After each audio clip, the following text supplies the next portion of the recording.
us soon.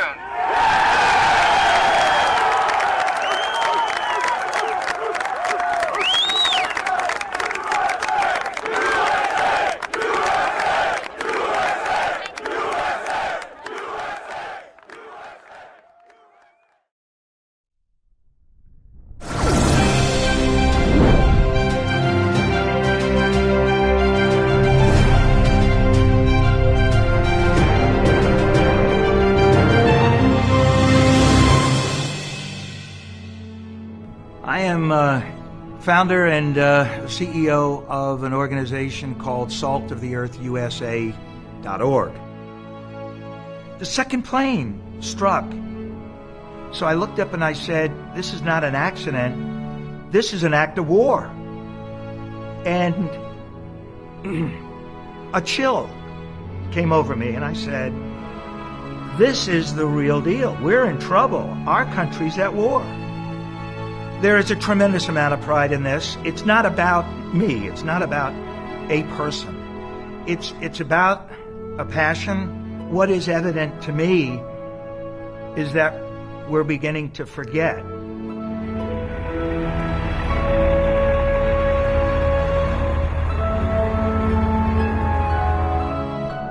My gut reaction when I saw the second plane was probably about what it is now. It was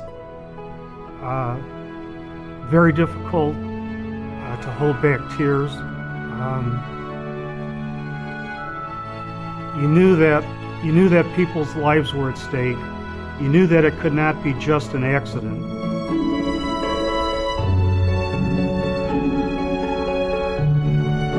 I'm just very proud. You know, I've spent 20-something years in this community so far in the fire service, and I think just a sense of pride that we have something that honors those that pay the ultimate price. And not just the fire service. This is everybody that was involved that day, the family members that have had to endure, you know, the loss of a loved one because of it. Absolutely.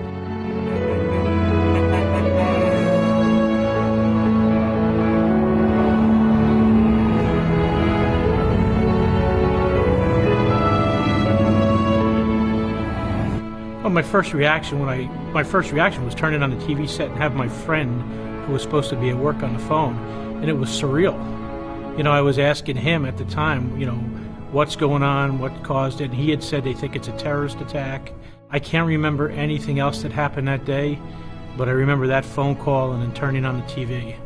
I mean, right away, as soon as you think we're being attacked, as a male or just as an American, I was pissed.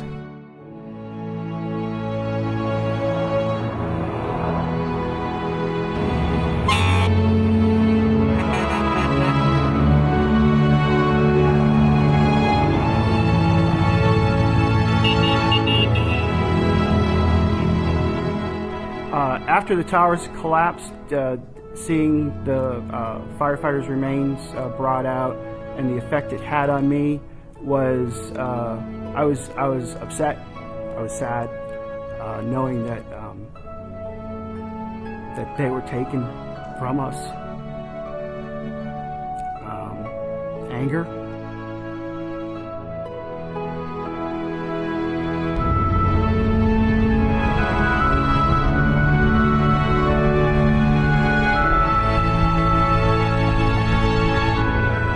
Have remained active in the community. I believe that it's a community worth investing in, time and effort, and it's small enough that your efforts show results. There are many people that are envious of this country, and they try to emulate it. But there are also people who are envious of this country and wish to destroy it, and we cannot forget that.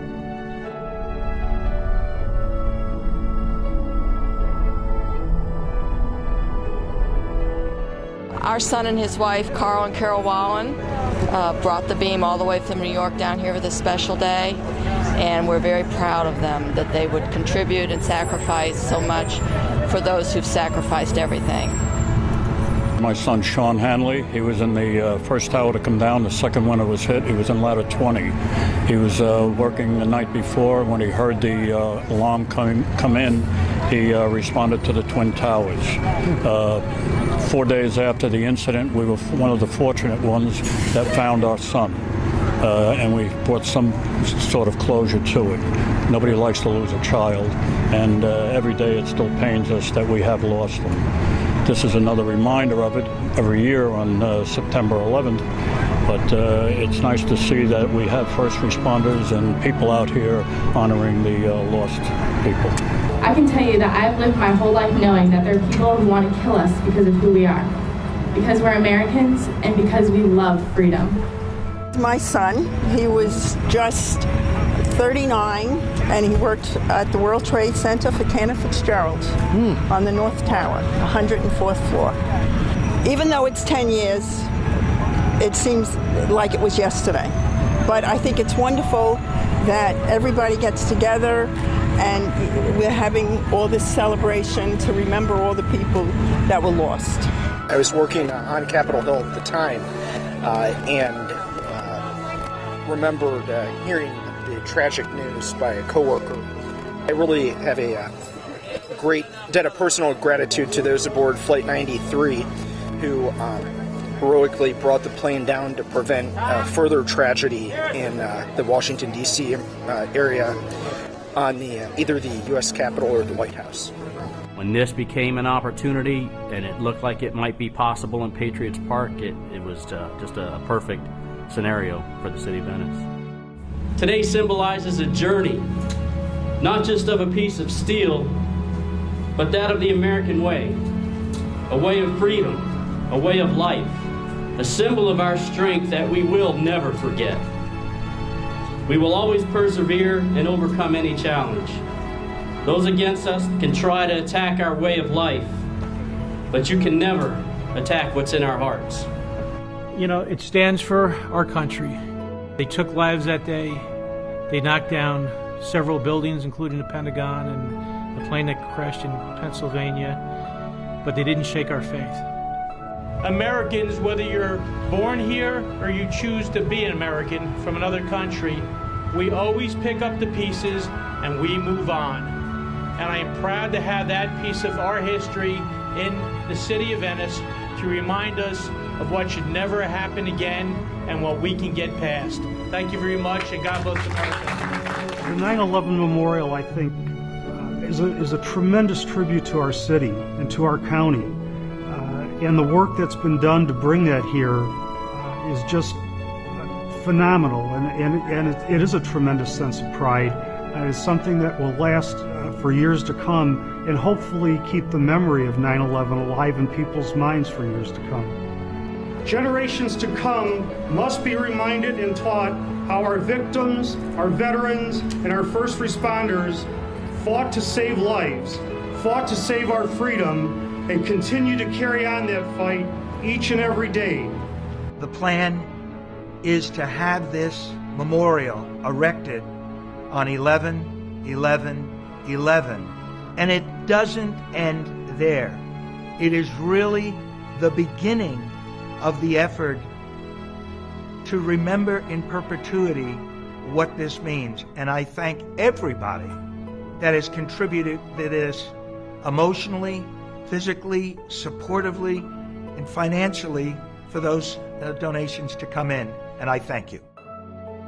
The smoke in the air of our Concord bridges, Pearl Harbor, and 9/11 is always smelled first by the first responders and the Oath Keepers, who come from their simple homes to find the fire and fight. Let us never, never forget.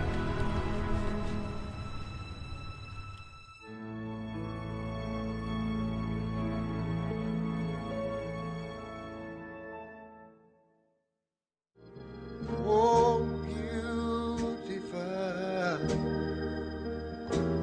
broad, spacious skies, far amber waves of grain,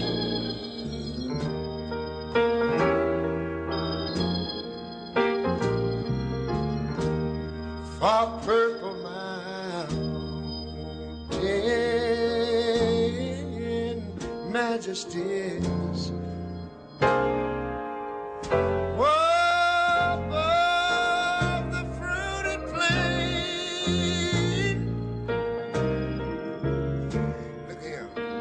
I'm talking about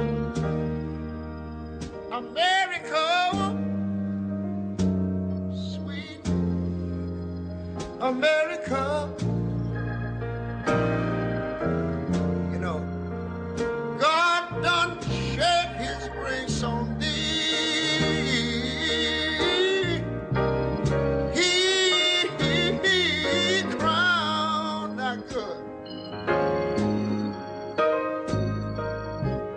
Save it, brotherhood, from sea to shining sea.